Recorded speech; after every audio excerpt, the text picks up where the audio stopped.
Assalamualaikum warahmatullahi wabarakatuh. Salam sehat Tribuners.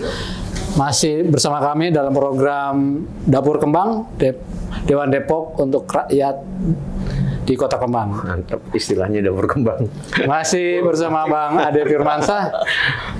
Bang Andi, siap. Tadi kan sudah disampaikan tentang berobat gratis pakai KTP. Kita mau nanya, punya dananya dari mana ya? Spill dikit. Dananya itu yang penting Yang kan. penting itu dari mana? Iya, jangan-jangan ngutang lagi. Ngutang lagi, wah bahaya itu kalau. Bang, bisa Iya. dijelasin nggak Bang? Jadi anggarannya untuk mengcover UHC ini diantaranya adalah dari anggaran APBN. Oh, dari Ya, APBN. yang disebut dengan KIS PBI kan ada juga dari anggaran APBN. Oke. Tetapi juga ada tambahan anggaran dari APBD Kota Depok karena APBN tidak bisa memenuhi semua, mengcover semua. Ketika kepesertaan itu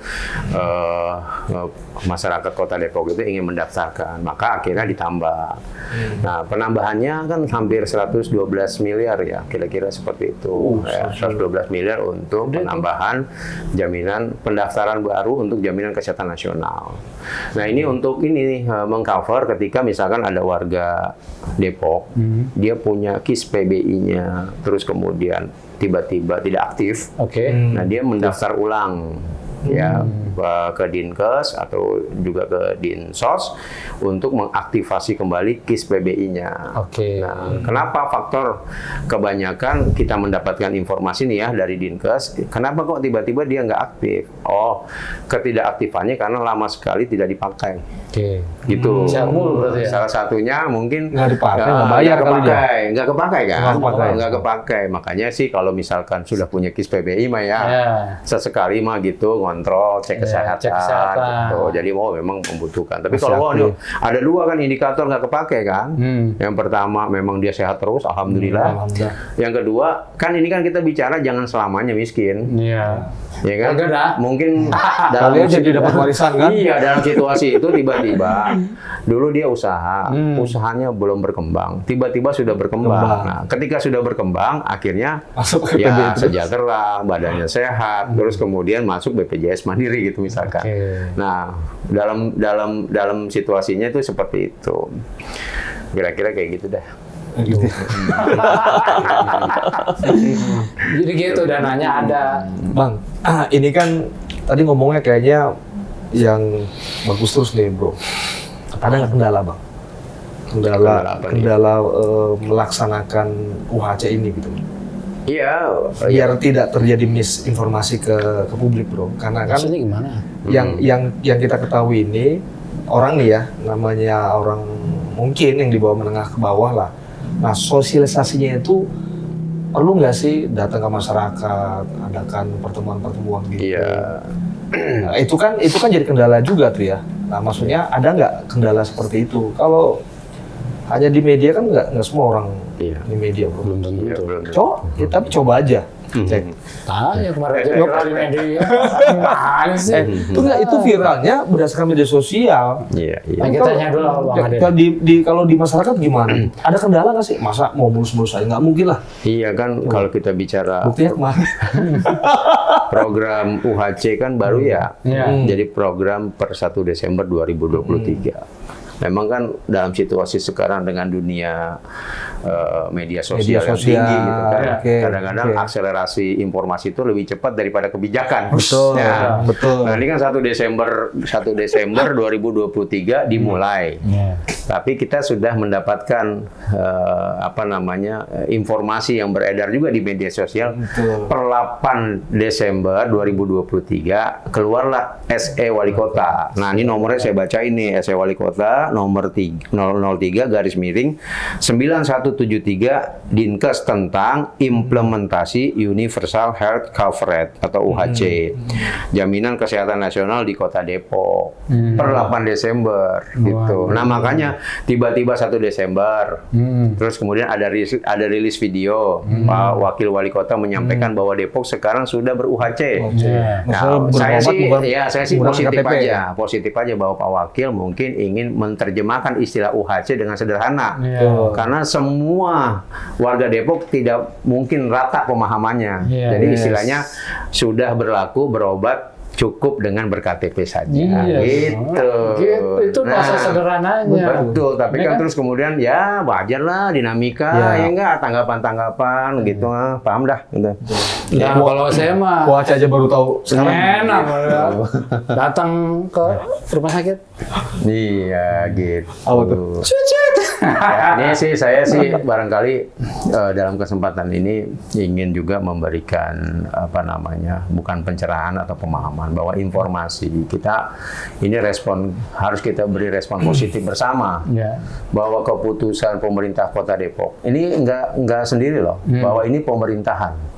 Ya, kalau di dalam undang-undang pemerintah daerah itu kan yang disebut dengan pemerintahan daerah itu kan ada eksekutif dan legislatif. Oke. Jadi ada pemerintah kota dan DPRD. Iya, kolaborasi ya. Iya, satu kesatuan dia disebut dengan pemerintah daerah, pemerintahan daerah. Belahan jiwa ya. Ya, maka ketika misalkan pemerintah Kota Depok dalam hal ini Dinkes atau Dinsos, kan nggak semua dia menemukan persoalan faktual. Iya. Maka persoalan faktual itu bisa didapatkan informasinya karena masyarakat ada wakil rakyatnya. Iya. Nyampein ke kita persoalannya begini dan lain sebagainya, kita bahaslah di dalam sidang-sidang kita. Oke. Rapat-rapat kita. Bang, saya mau nanya nih Bang, ini kan program bagus nih. Melayani yang tadi saya bilang dari 0 sampai 0, itu 0 lagi. Bang, ini kalau wali kotanya ganti, ini terus berjalan nggak sih programnya? Ya harusnya berjalan lah. Ini kan program kebijakan nasional dan dasar hukumnya undang-undang, gitu kan. Program kebijakan nasional dasar hukumnya undang-undang. Siapapun wali kotanya, ya, ketika dia punya amanah yang diberikan oleh konstitusi, dia harus menjalankan amanah itu. Kecuali wali kota yang kedepannya tidak berpihak kepada rakyat, gitu. Waduh, gitu. betul. Iyalah. Ini masalah dasar masyarakat kesehatan, harus Bicara kesehatan. didukung. Ini kan bagus ini. Yang disebut dengan persoalan dasar, apa namanya, masalah dasar masyarakat, masalah dasar gitu ya, kebutuhan masyarakat gitu. Indikator ininya kan kesehatan, pendidikan, ekonomi. Makanya itu disebut dengan IPM, Indeks Pembangunan Manusia. Oh, itu ada 3 indikatornya: peningkatan kesehatan, peningkatan pendidikan, dan ekonomi. Gitu, bro. Kalau kita lihat tarik lagi dengan konstitusi, diantaranya adalah memberikan perlindungan, kan begitu, memberikan kesejahteraan umum, mencerdaskan kehidupan bangsa. Itu masuk ke dalam Indeks Pembangunan Manusia. Bang, satu lagi Bang. IPM Depok tinggi ya? Iya. Ini dananya akan bertambah lagi nggak? Kan kira-kira jumlah penduduk Kota Depok pasti akan bertambah. Iya, ini sih kalau saya melihat kan pasti dinamis, gitu ya, karena kan kebutuhan itu enggak strict ya, cuma segitu aja, pasti dinamis. Apalagi kita sudah ber-UHC, maka fokus pelayanan dasar pemerintah Kota Depok adalah dalam rangka memberikan perlindungan kepada masyarakat di dalam jaminan kesehatannya. Kan ada macam-macam tuh ya program-program. Kita kan lintas sektor. Nah, urusan-urusan pemerintahan tuh banyak gitu kan, bukan hanya kesehatan, ada pendidikan, ada infrastruktur, ya kan. Terus kemudian ada lingkungan hidup, ada apa namanya, penanggulangan bencana dan pemadam kebakaran. Jadi banyak lintas sektor, sehingga APBD itu kan di apa namanya, dipos-poskan kepada lintas sektor itu untuk urusan kebutuhan pelaksanaan pemerintah. Nah, hanya saja karena ini terus kemudian mungkin ya kita melihatnya kan juga infrastruktur di Kota Depok kan sudah mulai sat-sat lah gitu kira-kira. Kalau kita lihat apa bus lah. Jadi cepat ya, udah cepat, bahkan infrastruktur untuk istilah program betonisasi jalan lingkungan sudah sampai di lingkungan-lingkungan. Terus kemudian wilayah ganggang yang kecil-kecil sudah terpaving block. Nah, terus kemudian untuk jalan-jalan yang tinggal pemeliharaan saja, maka kebijakan anggaran pemerintah itu mengalihkan fokusnya di penambahan untuk dinas kesehatan, dalam hal ini pengcoveran jaminan kesehatan buat warga Depok. Jadi berapapun jumlah warganya tetap dapat jaminan Insya kesehatan. Allah. Iya. Gitu. Kalau kemarin tadi berapa anggarannya, Bang? 112 ya, 112 ini, 112,8 Ya nanti saya coba pelajarin lagi detailnya karena kan kebetulan saya di alat kelengkapan dewan ini Bapak Perda nih. Wah. Jadi bukan di Banggar ya, tapi saya nanti kita baca lagi, saya minta informasi terkait tentang faktual anggaran yang dialokasikan untuk UHC ini. Iya. Keren nih Bang, nih harus disegerakan keren, nih. ya, gitu. Karena untuk kepentingan umat. Iya, betul. Jadi tidak ada miss lagi kan? Udah Iya, jelas nih. udah jelas nih. Komisi Jadi, D nih Bang Aden. Ini akan terus berkelanjutan karena dewannya juga terus memikirkan rakyat kecil. Iya, mendampingi lah. Kita akan mendampingi satu program-program. Bukan rakyat kecil memang- aja, rakyat Tuh. Kota Depok deh. Rakyat Kota Depok. Jadi yang dipikirkan itu semesta ya, seluruh. Iya, Iya, seluruh. Cuma hanya saja ini kan membedakan antara yang tidak mampu dengan yang mampu. Kalau yang mampu juga di cover gratis dengan APBD atau dengan UHC KIS PBI kan nggak adil. Iya. Bagi yang mampu, Iya. ya ASN lah misalkan, ya anggota dewan lah gitu. Ya kamu beraktif lah, bukan beraktif apa namanya, menjadilah peserta aktif BPJS. Karena kayak kita ini yang digratisin ya. Ya kalau kayak kita ini otomatis. Iya. Maksudnya bukan mau sakit kali ya. Makanya mohon maaf kalau ada informasi yang ramai kemarin, saya agak ragu gitu. Agak ragu. Kalau Iya, sampai iya. kayak saya misalkan untuk kebutuhan berobat itu, terus kemudian saya didiagnosa karena memang harus dirawat, saya menyodorkan KTP saya, terus kemudian saya ditolak nih. Saya ragu gitu.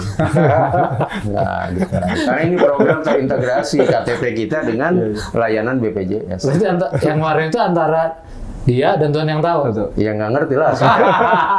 Tanyain lah kepada yang bersangkutan. Oke, terima kasih. Demikian wawancara kita bersama anggota Komisi D DPRD Kota Depok Dari fraksi, dari Bro. fraksi PKS, Yes. Bang Ade Firmansyah. Jangan di mana-mana, stay tune di Dapur Kembang karena Kembang. Dewan Depok untuk rakyat di Kota Kembang. Assalamualaikum warahmatullahi wabarakatuh. Alright. Makasih Bang. Siap. Bang, Jangan lupa subscribe ya.